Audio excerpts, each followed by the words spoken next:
my story is basically about the love of the game. And for me, that game has always been baseball. I think one of the earliest baseball memories I had was when I was a little kid. My mom took me to go see an Atlanta Braves game, and from that moment on, I was hooked. I mean, I bought everything I could: signed baseballs, baseball books, bats. You know, when I started playing, you know, I wasn't the best player. I jumped right into Little League when I was, I want to say 9 years old, 10 years old. I mean, I wasn't the best, but every day I worked hard to be the best. I wanted to be the guy that other people looked up to, be an example, you know, to set for everybody. You know, this love has taken me so far, and I think right until, you know, my freshman year of high school, I really was thinking, you know, I'm going to make my career out of this. I'm going to show people what I'm about. I'm going to show them that, you know, I can stand out from the pack.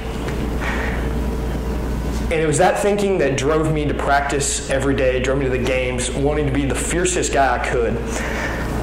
But all that really changed. The summer after my freshman year, I was playing in a game for a team up in Philadelphia, Pennsylvania. And I was pitching a game, and I think it was the second inning, and I threw one pitch and I felt a pop in my elbow. At that time, I didn't really think much of it. But I knew something was wrong with on the next pitch. I threw it and it ballooned out of my hand and hit the backstop. Now there was a runner on third base at the time, and he came in to score, and I was more upset about the fact that the guy came in from third base to score the run and that we were losing 1-0 instead of the fact that my elbow was hanging and I couldn't feel my pinky and my ring finger. You know, obviously I went to go see the doctor. I went to Dr. Craig Morden in Wilmington, Delaware. I got an MRI done. And from the results of the MRI, they found that the ulnar collateral ligament in my elbow, also known as the Tommy John ligament, had about a tear of roughly 70 to 80%. There was no point in rehabbing it because, I mean, with a tear that big, surgery is necessary.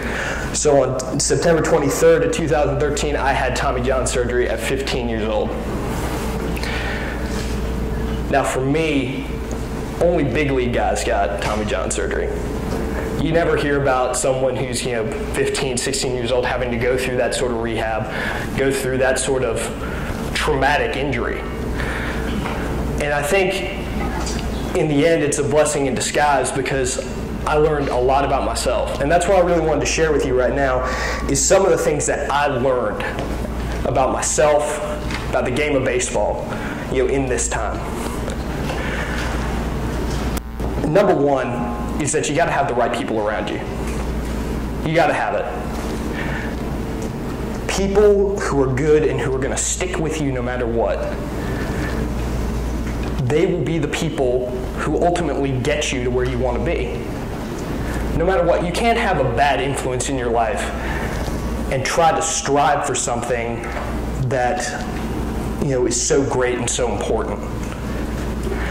To me, you know, a biggest part of that has been my parents, my mom and dad. And, you know, they're the person that I go to when I'm, a tough day of rehab, where I'm hurting, everything hurts, I can't do anything right. Those were the people that I went to and I had to vent to, I had to cry to. Because they were the people I knew who always had my back, no matter what. You know, another guy that I went to was a guy named George Bennett. And now George Bennett was the coach at Villanova University and St. Joe's University up in Philadelphia.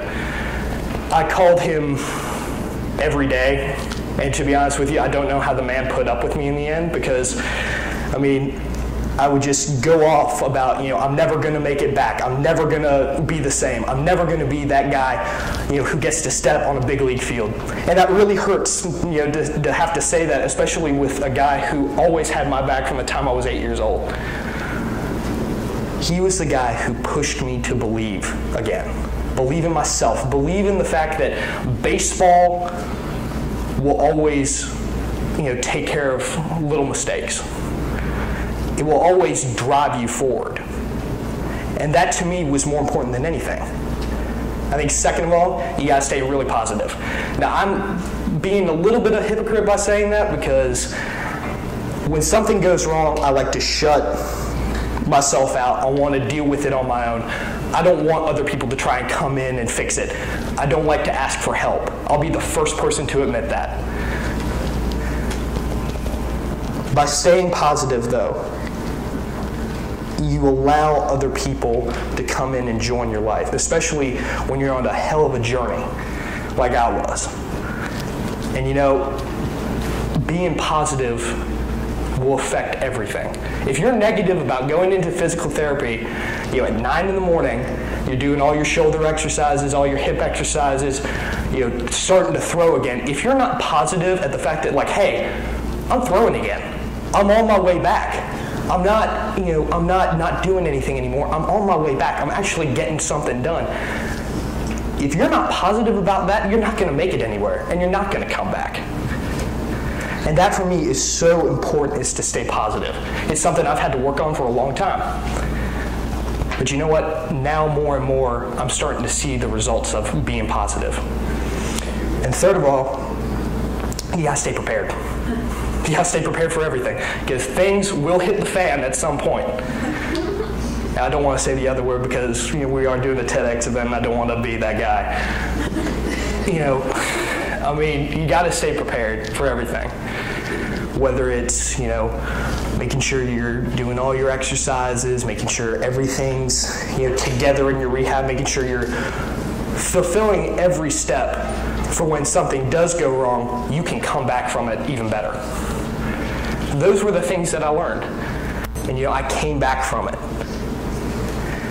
Now, right now, can I say that, you know, I've overcome Tommy John surgery, I've overcome having a bad elbow?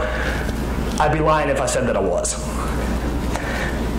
In the fall of this past year, we were pitching in Auburndale, and we were playing a game. I threw one pitch, and I felt a stretch in my elbow. It ended up being a partial tear of my repair that was done to my elbow. I rehabbed from it, did the throwing program, came back, and ultimately at the National Classic, I was pitching in the game, and I felt another pop.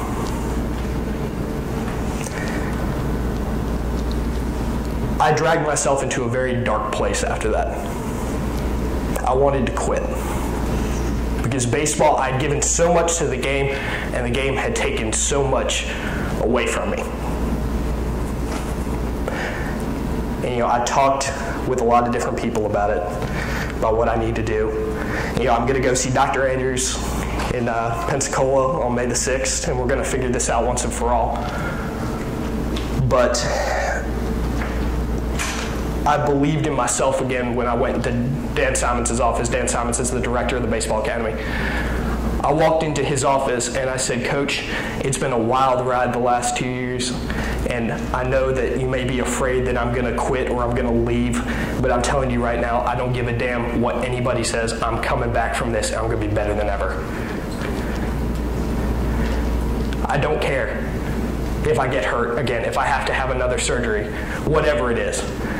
I know in my heart of hearts, baseball is the thing that I really love, and I'm not giving up on something that I love.